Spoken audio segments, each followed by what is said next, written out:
Main दिक्कत पड़ती है पुरानी वाली कंपनी का पैसा, क्योंकि पुरानी वाली कंपनी का जो रूल के हिसाब से तो भैया आपको ट्रांसफर करना होता है नई वाली में, तभी निकलता है। लेकिन जब ट्रांसफर ही नहीं हो रहा है तो कोई तो तरीका होना चाहिए जिससे कि आप पैसा निकाल पाओ। लेकिन जो पीएफ का कंट्रीब्यूशन है ना, वो अलग कंट्रीब्यूशन होता है, क्योंकि ऑलरेडी इनका बैंक वेरीफाइड है और इनको नया ऑप्शन मिल चुका है।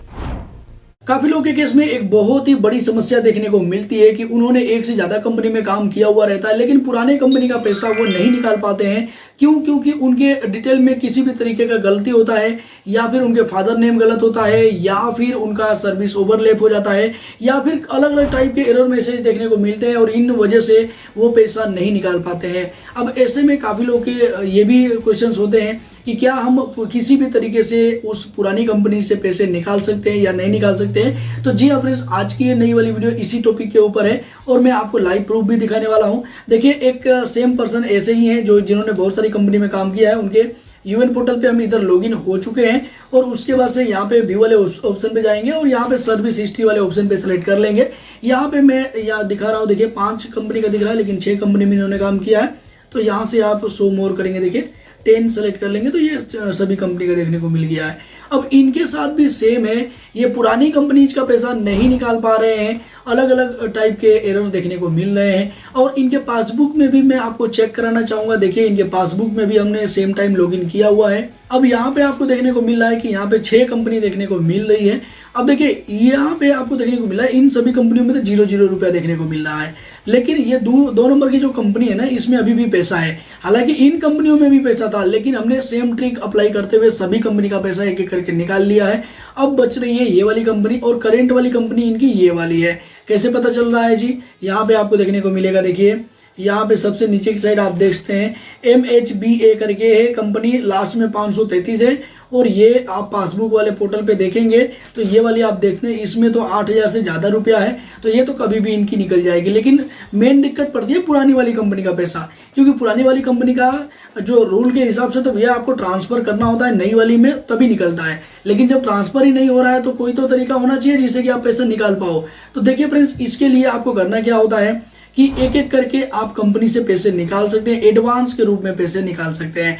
हालांकि कुछ लोग कमेंट करेंगे कि भैया पूरा पीएफ का पैसा कहाँ निकला। तो देखिए फ्रेंड्स, आपका जो पैसा जमा होता है 2 कैटेगरी में जमा होता है। एक तो पीएफ वाले अमाउंट में जमा होता है, दूसरा जमा होता है आपके पेंशन वाले में। तो पेंशन का पैसा तो अगर आप काम कर रहे हैं तो कभी भी नहीं निकाल सकते हैं जब तक पूरी तरीके से आप काम न छोड़ें, और वो भी अगर 10 साल पूरा हो गया तो वो भी पैसा आप नहीं निकाल पाएंगे।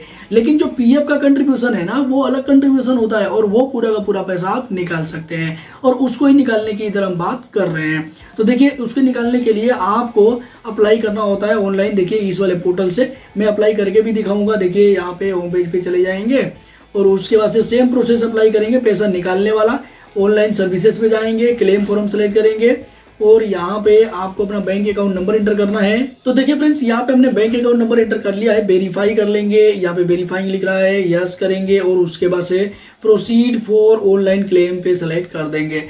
अब चूंकि इनका बैंक अकाउंट नया ही वेरीफाई हुआ है तो हम देखते हैं कि इनका पासबुक अपलोड करने का ऑप्शन आता है कि नहीं आता है।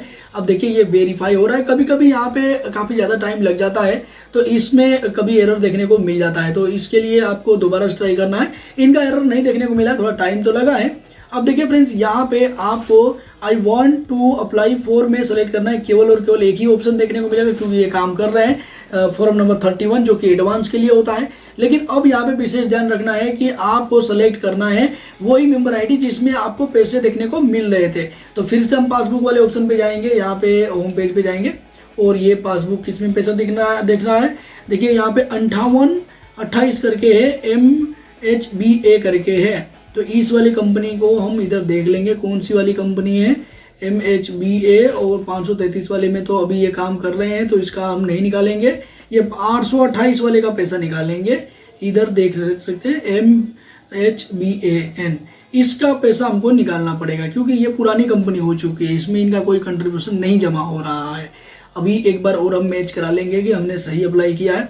इसमें इनका 3925 रुपये है, तो ये पूरा का पूरा पैसा हमको निकालना पड़ेगा। पेंशन का तो नहीं निकलने वाला है। तो देखिए फ्रेंड्स, अब इधर हम पारा सेलेक्ट करेंगे, पारा हमको इलनेस सेलेक्ट करना पड़ेगा। देखिए, इलनेस पारा सेलेक्ट करेंगे, कितनी बार भी पैसा निकाल सकते हैं। हालांकि इनका 4,000 रुपये के आसपास देखने को मिल रहा था। अब जो कि अगर पूरा पैसा निकालते हैं तो उसमें ब्याज का भी पैसा अगर ऐड नहीं हुआ रहता है तो ईपीएफओ के द्वारा ऐड करके दे दिया जाता है। तो अभी हम यहाँ पे ऐड कर देंगे, ज़्यादा पैसा एंटर कर लेंगे। चलिए इनके केस में हम 6,000 रुपये एंटर कर लेते हैं। भले ना ज़्यादा कर लीजिए वो चलेगा, लेकिन कम एंटर नहीं करना है। अब मान लीजिए कि आपके पीएफ खाते में 4,000 रुपये पड़ा है और आपने एंटर किया केवल 1,000 रुपया, तो भैया 1,000 ही निकलेगा, 4,000 नहीं निकलने वाला है। अब अगर आपका 4,000 निकल सकता था और आपने 6,000 रुपये डाला है तो भैया 4,000 रुपये पूरा का पूरा आपका आ जाएगा। तो इसलिए हमने यहाँ पे बढ़ा कर एंटर कर लिया है। उसके बाद से यहाँ पे हम एम्प्लॉय का एड्रेस एंटर कर लेंगे। अब देखिए फ्रेंड्स, यहाँ पे हम स्टेट सेलेक्ट कर रहे हैं। स्टेट इनका ये हरियाणा के नहीं है, फिर भी मैं इधर केवल दिखा रहा हूँ आपको यहाँ से। अब यहाँ पे डिस्ट्रिक्ट आ गया हरियाणा में जितने हैं, तो वो मैं इधर गुड़गांव सेलेक्ट कर लेता हूँ। देखिए गुड़गांव यहाँ पे मैंने सेलेक्ट कर लिया है। सिटी को आपको लिखना है, यहाँ पे गुड़गांव लिख लेता हूँ मैं। और यहाँ पे आपको पिन कोड लिख लेना है। देखिए आपको बिल्कुल सही सही लिखना है। मैंने इधर टेम्पररी लिखा हुआ है। अब हालांकि लिखने में गलती जानबूझ के आपने नहीं किया है तो कोई दिक्कत वाली बात नहीं, फिर भी आपका क्लेम सेटल हो जाएगा। अब देखिए यहाँ पे अपलोड स्कैनेड कॉपी आप चेक या फिर पासबुक यहाँ पे नहीं आ रहा है, क्योंकि ऑलरेडी इनका बैंक वेरीफाइड है और इनको नया ऑप्शन मिल चुका है। अगर आपके केस में अपलोड करने के लिए बोला जा रहा है तो भैया आप अपलोड कर सकते हैं। अब देखिए उसके बाद से यहाँ पे चेकबॉक्स पे सेलेक्ट करेंगे और यहाँ पे गेट आधार ओटीपी करेंगे। इनके आधार कार्ड में रजिस्टर मोबाइल नंबर पे एक ओटीपी चला जाएगा।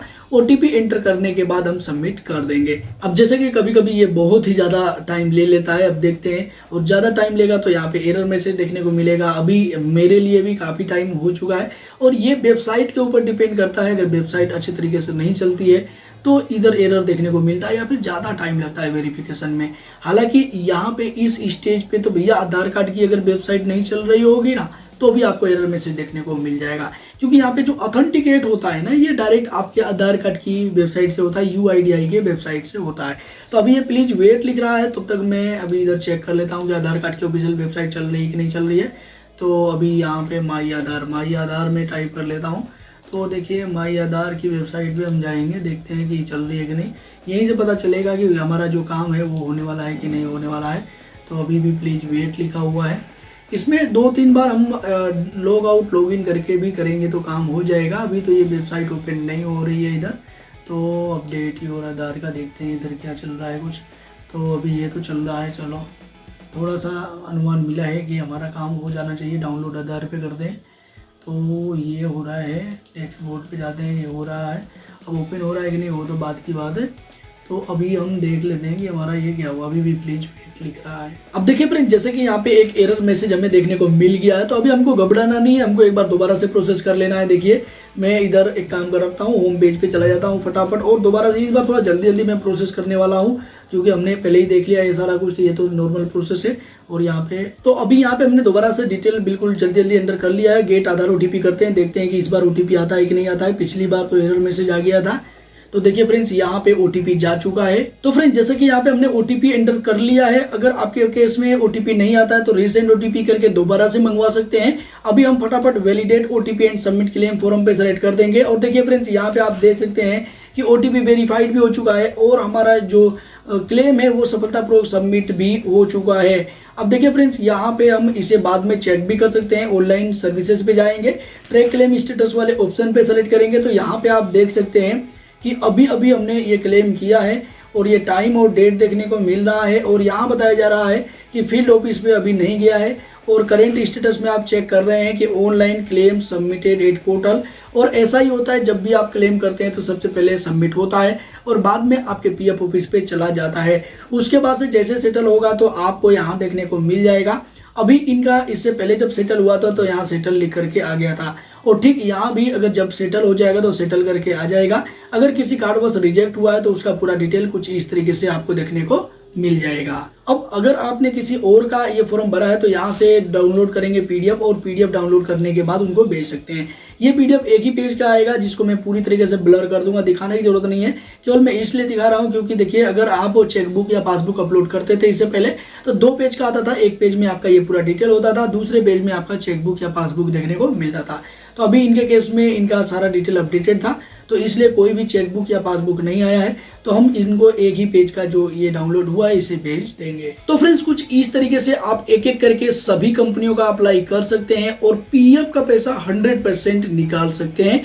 हालांकि अभी भी पेंशन का पैसा आपका इसी कंपनी में रहेगा, तो बाद में जब आपका जो भी गलती है उसे सुधार लेंगे तो बाद में आप ट्रांसफर कर सकते हैं या फिर इनके लिए स्कीम सर्टिफिकेट ले सकते हैं। ये सारे कंपनीज का जो भी आपने पेंशन का पैसा नहीं निकाला है ये आपका लीगली जुड़ेगा और अगर 10 साल पूरा हो जाता है तो आप पेंशन के लिए भी एलिजिबल हो पाएंगे। आई होप कि इस वीडियो से आपको काफी ज्यादा हेल्प मिला होगा। इस वीडियो के माध्यम से आप और क्या जानना चाहते थे जो कि मैं कवर नहीं कर पाया वो आप नीचे कमेंट बॉक्स में कमेंट करके बता सकते हैं।